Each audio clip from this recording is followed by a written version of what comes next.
कहानी में हमने देखा था कि आमिर खान शर्त जीत जाता है ट्रेन की तरफ दौड़ने की। अब बारी रहती है चार्ली की। चार्ली अपना दौड़ने के लिए तैयार होता है और पटरी की तरफ दौड़ना शुरू कर देता है। इत्तेफाक से चार्ली का जो पाँव है वो पटरी के बीच में अटक जाता है। उधर से फास्ट ट्रेन आती है।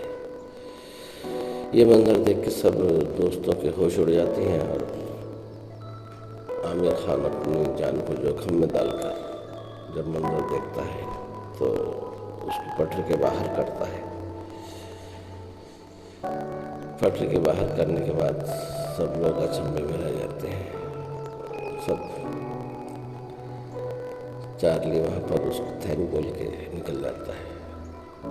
रानी मुखर्जी जो चार्ली के साथ आती है उसको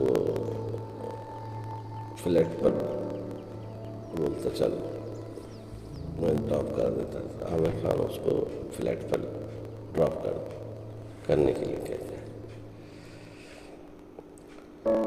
वो फ्लैट जब आता है तो रानी मुखर्जी बताती मैं ये ऊपर की बिल्डिंग में रहती हूँ, तीसरे 5वें माले पर।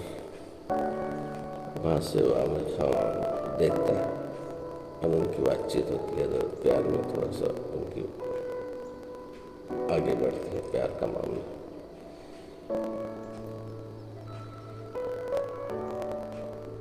उसके बाद वो वहाँ से ड्रॉप करके उसको निकल जाता है।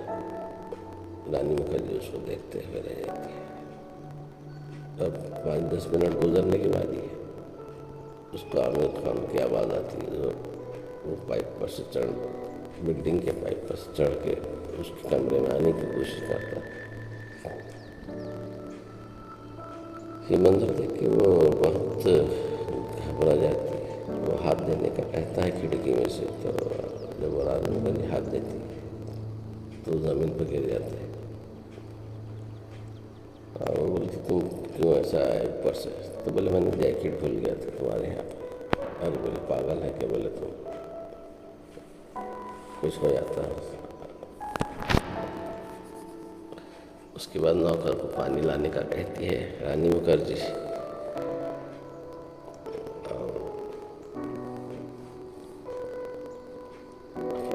वो बोलता है यहाँ मैं समझता क्या फ्लैट के रहने वाले लोग तो खुश रहते होंगे, अमीर उनकी ज़िंदगी बहुत अच्छी रहती है।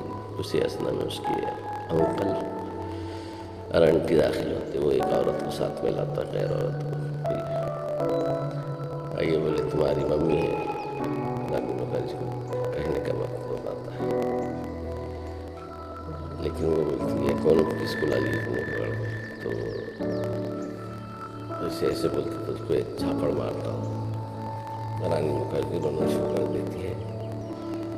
और ये तो जब देखते कमरे में कौन है तो आमिर खान बोलती मेरा दोस्त है। तो बोले ऐसा कैसा है?